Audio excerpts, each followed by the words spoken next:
Hello anime lovers, स्वागत है आपका वाइप एनिमेसी चैनल पर। और आज हम शुरू करने वाले हैं जुजुत्सु काइसेन के नए सीजन 3 को, जिसमें हमें द कलिंग गेम आर्क देखने को मिलेगा। तो चलिए जानते हैं इसके एपिसोड नंबर 1 की कहानी को बिना किसी देरी के। एपिसोड की शुरुआत में हम यूजी को देखते हैं, जिसके सामने एक बड़ा सा कर्स स्पिरिट था। यूजी उस कर्स से दूर भागता है। वो एक बिल्डिंग से दूसरी बिल्डिंग में कूद रहा था, तभी वो कर्स यूजी को अपने हाथ में पकड़ लेता है। लेकिन अचानक ही उस कर्स को कोई मार देता है, जिससे वो यूजी के ऊपर ही गिरता है। इस कर्स को यूता ने मारा था, जो कि असल में यहाँ यूजी को मारने आया है। कहानी अब कुछ समय पीछे जाती है। हम जेनिन घराने के सबसे छोटे बेटे नाओया जेनिन को देखते हैं, जो बात कर रहा था कि माँ की अभी तक मरी या नहीं। वैसे ऐसी लड़की को तो मर ही जाना चाहिए जो घर के मर्दों की बात नहीं सुनती। उससे अच्छी तो माँ ही है, जिसे कम से कम पता तो है कि वो एक लड़की है। नाओया को यहाँ पर जिनिची और ओजी जेनिन भी मिलते हैं, जो उसे डांटते हैं कि तुम्हारे पिता अपनी आखिरी सांसें गिन रहे हैं और तुम अब आ रहे हो।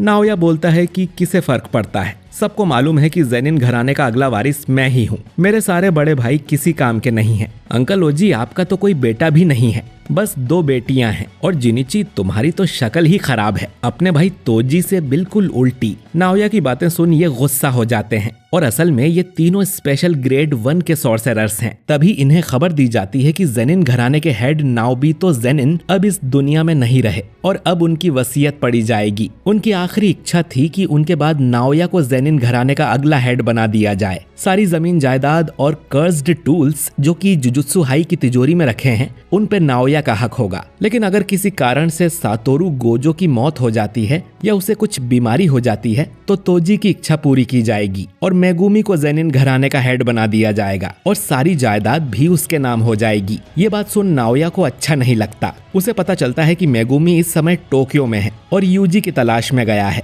अब नाओया प्लान बनाता है कि वो यूजी और मेगुमी दोनों को ही मार देगा। इस समय टोक्यो के अंदर लाखों कर्स स्पिरिट घूम रहे हैं, तो कोई सवाल नहीं करेगा कि मेगुमी कैसे मरा। एक बार मेगुमी मर गया तो उसकी जायदाद हड़पने वाला और कोई नहीं होगा और जेनिन घराने का मुखिया सिर्फ मैं बनूंगा। दूसरी तरफ हम यूजी को देखते हैं, जो अकेला बैठा था। चोजो उसके पास आके पूछता है कि अब उसके घाव कैसे हैं। यूजी बोलता है कि अब वो ठीक है, शायद सुकुना की वजह से, और वो उसकी पावर बढ़ते हुए भी महसूस कर सकता है। वो यूजी से वापस जुजुत्सु हाई चले जाने को बोलता है। यूजी कहता है कि वो नहीं जा सकता क्योंकि सुकुना मेगुमी के खिलाफ कोई खिचड़ी पका रहा है और मेरे हाथों ना जाने कितने मासूम मारे गए हैं। मैं अब किसी के पास नहीं जा सकता। मैंने तो तुम्हारे भाइयों को भी मारा था चोजो। चोजो कहता है कि वो एक गलतफहमी थी, वो दोनों भी तुम्हें माफ कर देते क्योंकि हम भाई हैं और यही बात सबसे ज्यादा मायने रखती है। यूजी कहता है कि चलो अभी तो हमें यहाँ से कर्स स्पिरिट्स को खत्म करना है। इसके बाद यूजी शहर में भागता रहता है, जिससे कई सारे कर्स उसके पीछे पड़ जाते हैं। कुछ स्पिरिट्स को तो वो एक मुक्के में ही मार देता है।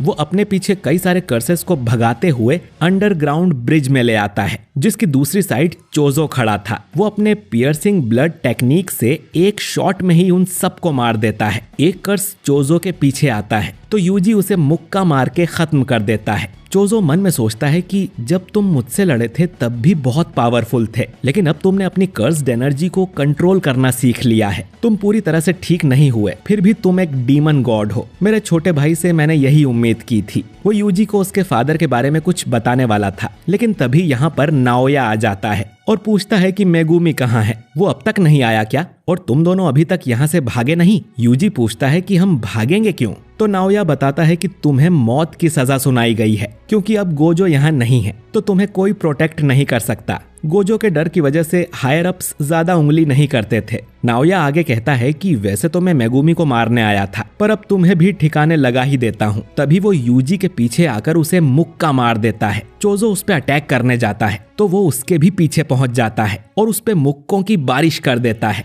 नाओया इन दोनों से काफी तेज था। चोजो कहता है कि उसके पास जरूर कोई टेक्निक होगी। नाओया मन में सोचता है कि ये यूजी तो सुकुना का वेसल है, पर ये दूसरा बंदा कौन है? तभी इन्हें एक जोरदार कर्स एनर्जी महसूस होती है। यूजी सोचता है कि कहीं ये मिस्टर गोजो तो नहीं, पर वो मुड़ के देखते हैं तो ये असल में यूता था। वो बिल्डिंग से नीचे छलांग मारता है तो जमीन में गड्ढा हो जाता है। नाओया बोलता है कि तुम यूता हो ना? जिसे यूजी को मारने का काम मिला है। नाम सुनकर यूजी को याद आता है कि ये तो सेकेंड ईयर का स्टूडेंट है और ये एक स्पेशल ग्रेड सॉर्सरर है, बिल्कुल मिस्टर गोजो की तरह। नाओया यूता से कहता है कि मैं भी यूजी को मारने ही आया था, पर अब तुम्हारे काम में टांग नहीं अड़ाऊंगा। चोजो अब यूजी से बोलता है कि जल्दी यहाँ से भाग जाओ, मैं इस नाओया को संभालता हूँ। पर वो यूता बिल्कुल गोजो की तरह है, अगर तुम उससे लड़ोगे तो जरूर मारे जाओगे। यूजी अब यहाँ से भागने लगता है, पर यूता उसके ठीक पीछे ही था। इधर चोजो अपनी ब्लड टेक्निक से नाओया पर हमला करता है, लेकिन वो बच जाता है और बोलता है कि तुम्हारी टेक्निक ब्लड मैनिपुलेशन है ना,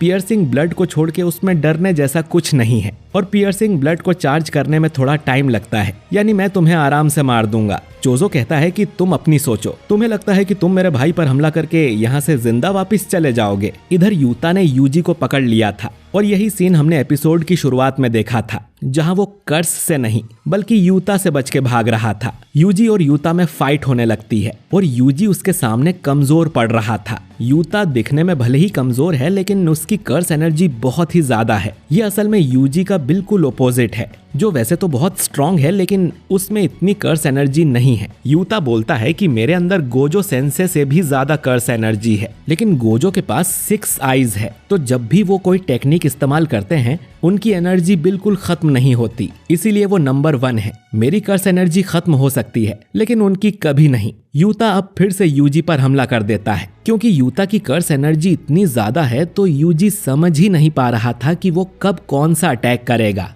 उसका हर अटैक जानलेवा हो सकता है और यूता पर किसी हमले का कोई असर भी नहीं होगा। लेकिन यूजी भी इतनी जल्दी हार मानने को तैयार नहीं था। अब यूजी भी एक चाकू उठा लेता है। गोजो ने उसे बताया था कि कुछ सॉर्सरर्स हथियार का इस्तेमाल भी करते हैं, लेकिन उसके लिए भी एनर्जी कंट्रोल करना आना चाहिए। यूजी अब अपने चाकू को आगे करके यूता की कटाना रोक लेता है, पर यूता बोलता है कि तुम कटाना पर कुछ ज्यादा ही ध्यान दे रहे हो और उसे एक जोरदार मुक्का मार देता है। यूजी अब लात मार के उसकी कटाना तोड़ देता है, जो देख यूता हैरान था। आखिर यूजी भी गोजो सेंसे का स्टूडेंट है। यूजी अब सोचता है कि बिना हथियार के वो यूता से ठीक से लड़ पाएगा और वो यूता पर अटैक करने भागने लगता है, लेकिन तभी पीछे से एक बड़ा सा कर्स आके उसे पकड़ लेता है। ये असल में रीका थी। यूजी को समझ नहीं आता कि ये रीका कहां से आ गई। उसने यूजी को ऐसे पकड़ा था कि वो हिल भी नहीं पा रहा था। यूता अब अपनी टूटी तलवार लेके ही आगे बढ़ता है और उसे यूजी के सीने में घुसा देता है और बोलता है कि मुझे माफ कर देना यूजी इतादोरी,